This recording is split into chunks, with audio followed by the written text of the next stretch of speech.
Hi everyone, I'm Daniel, and you all asked for it. Let's talk about the best investigators you can bring into each campaign in Arkham Horror the card game. All done. The answer is Rex Murphy for every campaign.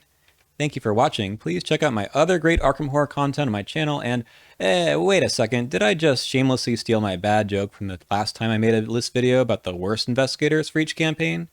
Okay, well, if we're going to repeat jokes, let's go ahead and copy and paste the end user license agreement joke too. Recently, a lot of people have been ranking the investigators in tier lists by power level. I'm not super confident in making such a list right now, but I am happy to give some recommendations for investigators that are at their best in particular campaigns, which is what I mean by best investigator in each campaign. That is, the investigator in question is better than that investigator usually is in the average campaign, not the investigator that is great overall in every campaign, like Rex Murphy. In other words, I'm picking investigators that get their chance to shine in the selected campaign, even if you might steamroll the campaign with someone else. Now, like before, I'm judging based on the usefulness of the investigator ability, and to some extent their stat line for the campaign in question. As we talked about last time, some investigators in the card pool barely get to use their ability in some campaigns, or it can even be a hindrance with some encounter cards. But for these investigators in these campaigns, you're going to notice some explicit synergy between the investigator's abilities and the way the campaign tries to test you. It might not be easy mode, but yeah, you'll feel like you're a champ because you already have a built-in way to solve problems. It's also worth saying here that this list was a bit tougher to come up with than the worst investigators list because there's a lot of great choices for each campaign.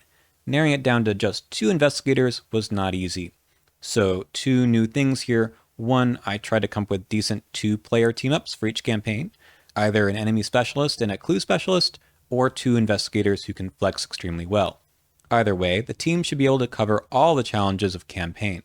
The other thing, just to keep things interesting, there's a roughly even number of picks from each of the 5 classes. And of course, there will be light mechanical spoilers regarding each campaign. I'll try not to call it too much by name, but if you want to experience everything without any foreknowledge, you might want to skip this video. And finally, these are just my opinions. Like I said before, there are more great investigators for campaigns than there are bad ones, so if I left off your favorite investigator or one that you think is OP in a campaign, oops, let me know down in the comments. Let's start with the Dunnage Legacy. If you've played this one, you know that it gives out a lot of story allies, and there's one scenario where you're forced to use your willpower. So, I've picked Leo Anderson and Min T. Than, both really great investigators that have 4 willpower and pretty decent intellect. Leo, of course, is all about playing ally cards, so he'll be happy with taking extras. There's a few encounter cards that put a halt to using ally cards, but Leo will have a pretty good shot at passing those tests. I also picked Min because of her survivor access. Another thing about Dunnage is how many of your cards get placed right into the discard pile, but Min doesn't mind too much due to cards like Resourceful and Scavenging. Just pick those cards right back up. Min also has some fairly good options with dealing with Beyond the Veil too. Next, the Path to Carcosa. This campaign has an emphasis on dealing with horror. If you've played the campaign before, you know that the last scenario in particular has some special rules with horror, and Calvin Wright can certainly take advantage. Minor shout out to Agnes here too. Calvin is a good all-rounder, and every skill is useful in this campaign. He can get clues or be a great flex in Carcosa. You do have to keep an eye out for him and make sure that he doesn't die suddenly, but that's true of any campaign. Now, this is also probably Jim Culver's best campaign because it's 8 full scenarios with 3 skulls in the bag.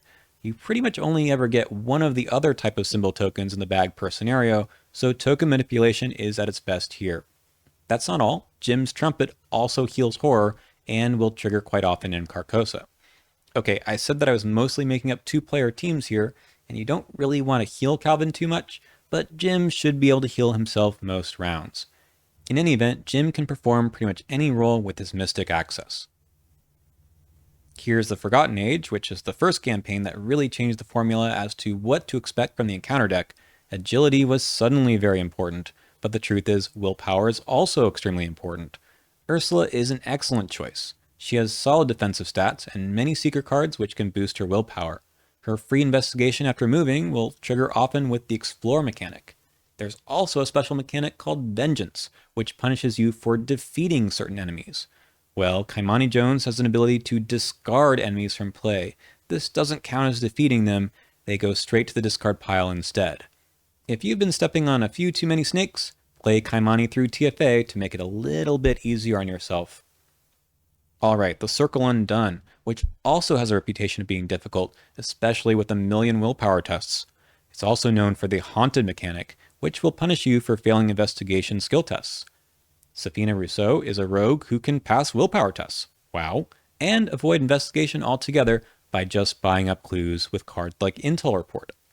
Any event cards are great in Sapina, and TCU is the cycle where money strategies, which are often event-based, started to get some depth. I also picked Gloria here because of her ability to defang some of the tough treacheries in the Circle Undone. Many of them trigger around having drawn 3 of them, and Gloria can make sure that you never draw that last copy of the card. She also has an incredible stat line for this campaign. Almost everything you'll be doing is either willpower or intellect based, and Gloria should be able to pass any test. The Dreameers has 2 mini campaigns, but I think both Zoe and Joe will be excellent on either side, although stronger probably on side B. First off, Zoe has this ability to gain a resource every time she becomes engaged with an enemy. The Dreameers introduces swarming enemies, which basically spawns extra copies of enemies when you draw them. So yes, drawing 1 Swarm of Spiders card from the encounter deck will actually gain Zoe 3 resources. It's a little silly, but make sure you have enough ways to take advantage of all of those extra resources. As far as Joe Diamond goes, there's not so many willpower or agility treacheries on side B especially, and there's loads for him to investigate or fight. Probably the campaign he slides into the easiest. Next up, the Innsmouth Conspiracy, which has these awful on-engage effects from Deep 1 enemies. Who doesn't mind? Tommy Muldoon! I always pack extra soak in Innsmouth, but with Tommy you can take advantage of defeating your assets a little bit more quickly, either to add ammo to your gun Becky, or to take some extra resources. Trish Scarborough also loves a large number of enemies on the map to trigger her ability to get some extra clues. Elena Harper, one of the story allies in the campaign, boosts intellect and agility, so she definitely will be Trish's best friend. One other reason Trish is pretty good, it's kind of unusual as the clue getter to have more health than sanity. Trish's secret card pool can easily shore up the sanity side of things, which makes Trish pretty tanky for the treacheries and on-engage effects from enemies. Edge of the Earth is well known for not punishing or favoring any particular stats or playstyles. What sticks out to me instead is the absurd number of story cards that you can add to your deck. Almost all of them are extremely cheap item assets, so who likes this the best? Bob Jenkins and William Yorick.